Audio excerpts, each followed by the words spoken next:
बहुत कम लोग हैं जो जुडिशल सिस्टम के ऊपर मेरे ख्याल से पाकिस्तान में बात करते हैं। जनरली तो हम लोग आई थिंक इश्यूज़ जो पाकिस्तान में उस पर तो कोई भी सियासत नहीं हो रही है, हर बंदा एक दूसरे पे है। हम लोग क्यों देखते हैं कि आपका बहुत ज़्यादा एक I not use the word biasness but एक एंगर है towards the judicial system of Pakistan. Like why, like how do you, like what's the issue there? देखिए मैं आपको बड़ा ऑनेस्टली बताऊंगा कि हम बातें तो बहुत बड़ी बड़ी करते हैं, including myself, you know, as a politician.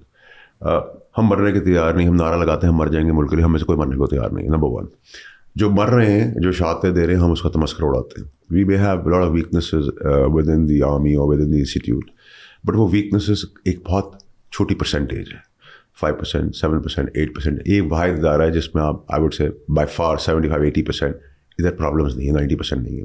एक शहादत के मूड से लोग आते हैं फौज के अंदर, फिर वो ब्रिगेडियर बन जाते हैं, जनरल बन जाते हैं, वो एक सेपरेट क्वेश्चन है, बट मेजॉरिटी ऑफ देम तो टॉप पोजीशन पे नहीं पहुंचते।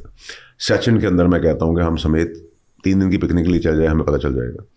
और जो बच्चे यतीम हो जाते हैं, जिनकी माएँ अपने बच्चे खो देती हैं, जिनकी बीवियाँ बेवा हो जाती है जवानी के अंदर, उनकी आप एज देखें 25 साल, 22 साल, 28 साल, 30 साल, किसी का बच्चा यूनिफॉर्म पकड़ के कब इसके साथ पिलो के साथ सो रहा है। सो बहुत इजी है कि उनको आप ब्लेम कर दें, ठीक है, वो कहीं किसी परसेंटेज पे वो होंगे, एम्बिशियस लोग भी आए हैं उसमें से, ऐसा नहीं है कि वहाँ सारे फरिश्ते थे। बट बाय एंड लार्ज इस इंस्टीट्यूट जो कुर्बानियाँ दे रहा है, बॉर्डर पे दे रहा है और ये सब कुछ कर रहा है। कोर्ट्स का मेरे इशू के अंदर है कि देखिए, जब मैं कोर्ट्स के अंदर देखता हूँ लोगों को, एक आम गरीब आदमी को चेनों से बांधा हुआ है, जिस जानवर को बांधा हुआ है, ये कौन से मुल्क के अंदर है कि आप चेन से घसीट के लाए इंसान को, ठीक है। किसी जेट ब्लैक टेररिस्ट को मैंने अभी तक फांसी की सजा होते हुए नहीं देखा, ठीक है। APS आने के अंदर बच्चों को क्या हुआ है, सारे फांसी पर चढ़ाए गए जो आर्मी ने ट्रायल की। एक आदमी था जो कन्वेंशनल कोर्ट्स में गया, आज तक वो जिंदा है, ठीक है। 780 लोग अद्वियात की ना होने की वजह से मर गए, उनका कोई वाली वारिस नहीं है। भुट्टो को आपने मार दिया डेमोक्रेटिक सिस्टम के अंदर, आप कहते हैं आज हम उस हिस्ट्री से कुछ सीख लें। आपने जरदारी साहब को 14 साल जेल दे दी, कुछ साबित नहीं कर सके। आपने ओवर द काउंटर पैसे ना लेने के लिए ब्लैक लॉ डिक्शनरी पैदा कर दी, नवाज शरीफ को ज़बरदस्ती उतार दिया कुर्सी से, उसकी बीवी की तदफीन करने की उसको इजाज़त नहीं मिली। ये कौन सा कानून बोलता है? आपने इमरान खान को 12 बजे पाबंद करके उसकी गवर्नमेंट गिराई, ठीक है। आपने प्रिजन वैन्स दिखाए, आपने संडे को कोर्ट्स खोल दी। आप ये काम कोई गरीब के लिए कर लेते हैं, लेकिन आपको लगता है they are the one who are actually doing all of this? You think? अच्छा चले, आपकी इस डिबेट को हो गया, इस कौन के पीछे कौन है, ये आप पूछना चाह रहे हैं? आई थिंक देखें, वो तो एक अब आम बंदे को पता है कि यार establishment is behind all of this. अच्छा चले, एक मिनट, एक सेकंड मैं इसको पॉज कर देता हूँ। अब आप मुझसे पूछें मेरी पर्सनल क्यों। देखिए मेरे साथ बहुत सारी, आप मेरे क्रिटिसाइज़ कर सकते हैं, मुझे अच्छा कह सकते हैं, मुझे बुरा कर सकते हैं, वो आपका पर्सपेक्टिव है, प्रोगेटिव भी आपका है।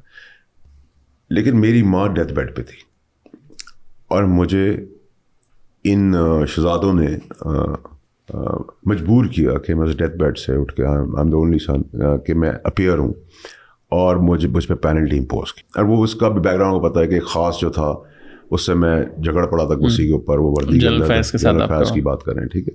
So I took that man, he was acting as if he was and he was the most powerful man then.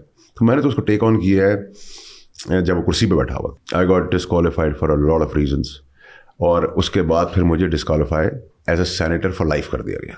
तो मेरे से पीछे प्रेसिडेंट थे, रहमान मलिक साहब हैं, मुराद अली शाह साहब हैं, खाका नवाज़ साहब की बहन सादिया हैं। तो सेकेंड टर्म के अंदर तो वो सारी चीज़ें ख़त्म हो चुकी हैं। उसके बाद मुझे डिस्क्वालीफाई किया गया second time for life without a trial, ठीक है। अब मुझे एक बात बताएं, अगर मेरे अंदर ये चीज़ है, and I am telling you on record, मैंने और जगह भी कहा है कि मैं लीगल अकाउंटेबिलिटी इन सब की करूँगा, चाहे मुझे 20 साल क्यों ना इंतज़ार करना पड़ जाए। I am very clear about it. और जितनी दोस्ती और लड़ाई पुरानी होती है उतनी शिद्दत से होती है। तो मैं तो कारोबारी हूँ, यू नो, मैं मेरी मैडनेस का कोई अंदाज़ा भी नहीं लगा सकता, मेरे एग्रेशन का कोई अंदाज़ा नहीं लगा सकता कि मैं तो बहुत ज़िद्दी हूँ बाय नेचर कि अगर मुझे कई दफ़ा मेरी किसी जगह सुई अटक जाए तो मैं 10 रुपए के लिए 1 लाख रुपए खर्च कर दूंगा। तो मुझे कोई कहेगा, मेरे वालिद भी कहते हैं क्या बेवकूफ़ी, 10 रुपए के लिए 1 लाख खर्च कर, but then I have to satisfy myself, ठीक है।